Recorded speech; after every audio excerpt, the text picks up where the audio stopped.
नमस्कार,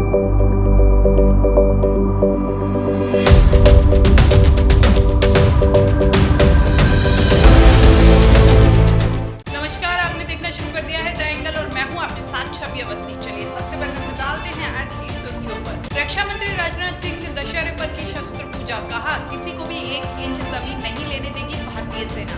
विजयदशमी का पर्व आज राष्ट्रपति रामनाथ कोविंद, प्रधानमंत्री नरेंद्र मोदी और राजस्थान के मुख्यमंत्री अशोक गहलोत सहित कई नेताओं ने दी शुभकामनाएं। प्रदेश में आज हो सकता है स्कूल खोलने पर फैसला, मुख्यमंत्री अशोक गहलोत करेंगे आज बैठक। आईपीएल में आज सीएसके का मुकाबला आरसीबी से, विराट की टीम प्लेऑफ में करना चाहेगी वापसी।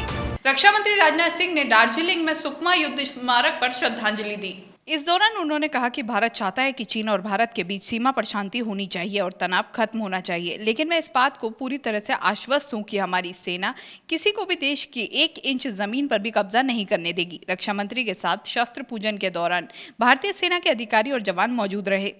उन्होंने जिस स्थान पर शस्त्र पूजन किया, वहां से वास्तविक नियंत्रण रेखा 2 किलोमीटर से भी कम पड़ती है। दशहरे के मौके पर आरएसएस प्रमुख मोहन भागवत ने कार्यकर्ताओं को संबोधित किया। उन्होंने कोरोना वायरस महामारी के नियंत्रण को लेकर सरकार की तारीफ की। उन्होंने कहा कि विश्व के अन्य देशों की तुलना में भारत संकट की इस परिस्थिति में अच्छे प्रकार से खड़ा हुआ और दिखाई देता है।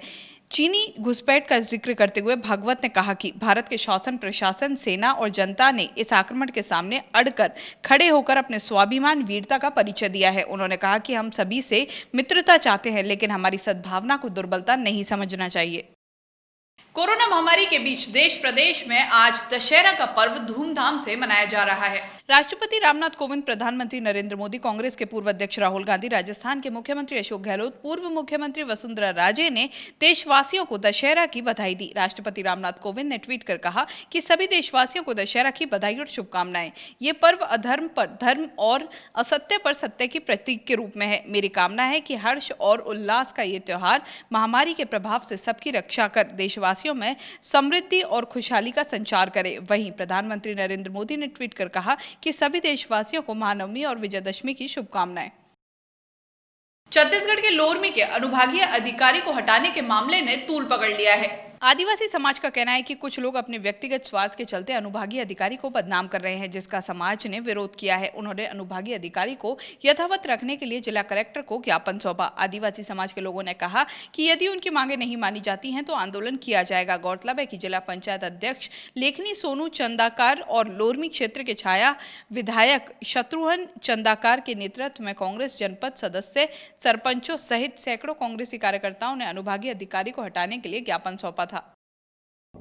कल हमारे लोरमी क्षेत्र के कुछ जनप्रतिनिधि लोगों ने डीएम की कार्यशैली और बाकी जो वहाँ पर शराब वगैरह अवैध वितरण हो रहा है या अवैध रूप से बिक्री की जा रही है, बाकी अन्य कामकाज के बारे में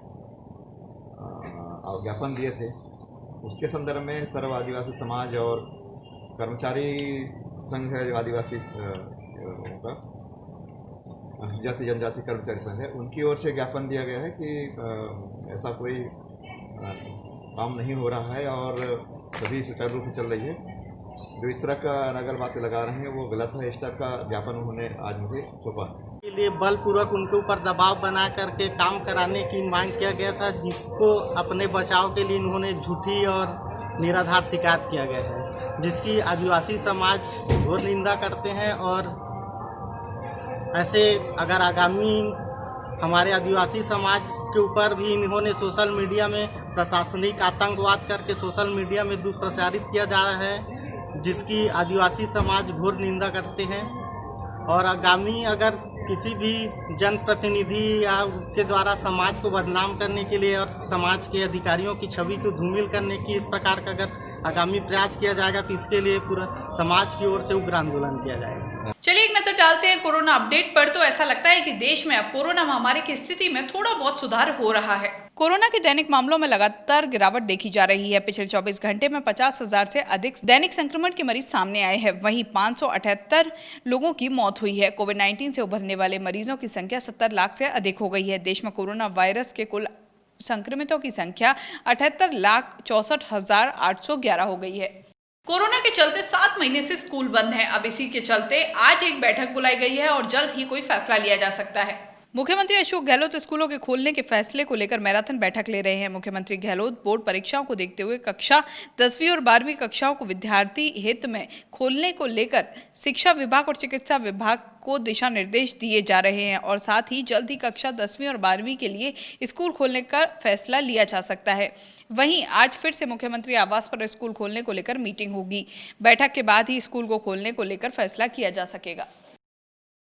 दिल्ली से आई केंद्रीय एम्पावर्ड कमेटी ने आज भीलवाड़ा क्षेत्र में बजरी खनन क्षेत्र का जायजा लिया।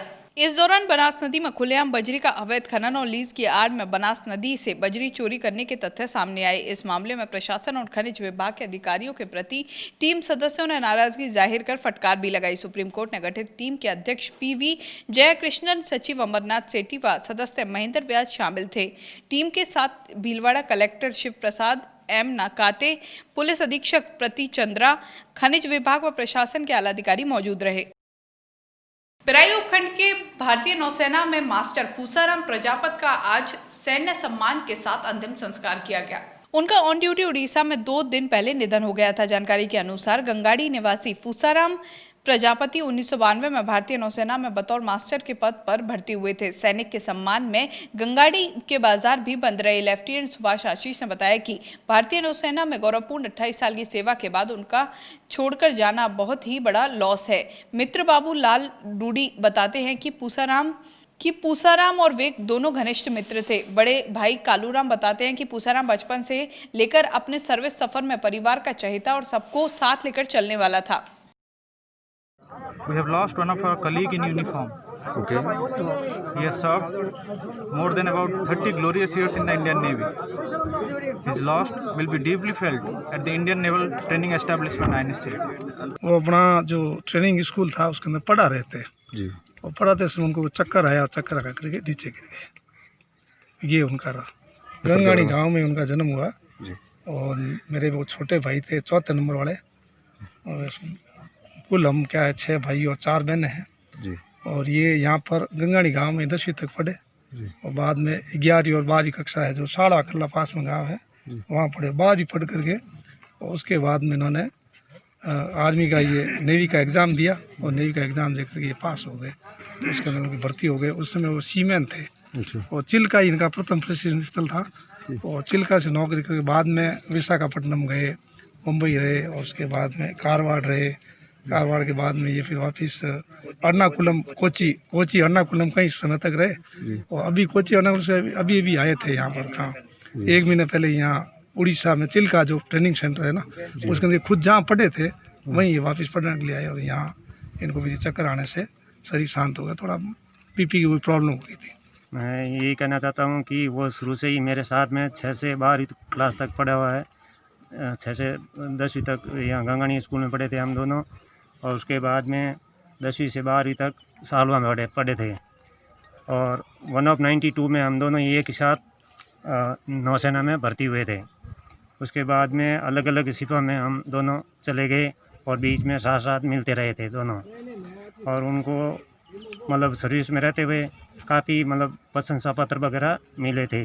आखिरी बात 29 तारीख को, इसी 29 तारीख को बात हुई थी और उसने बताया कि भाई मेरे को भाई बोलता था वो। अच्छा। और बोला मैं कोचिंग से चिल्का ट्रांसफ़र आ गया हूँ और अभी कोरोना के चक्कर में होम क्वारंटीन में हूँ और उसके बाद मैं ज्वाइन करूँगा। मतलब बहुत दुख हुआ मेरे को एज ए भाई की तरफ, मतलब बहुत दुख हुआ और मैं विश्वास भी नहीं कर सकता था कि वो मतलब हमको छोड़ के चला गया। बिराई उपखंड के सेव की खुर्द में आज श्रीमद् भगवत गीता की शुरुआत की गई। कथा का वाचन संत राम विचार महाराज द्वारा किया गया। कथा का मुख्य उद्देश्य देश में फैली कोरोना महामारी से बचाव व गौ माता की सेवा को लेकर किया जा रहा है।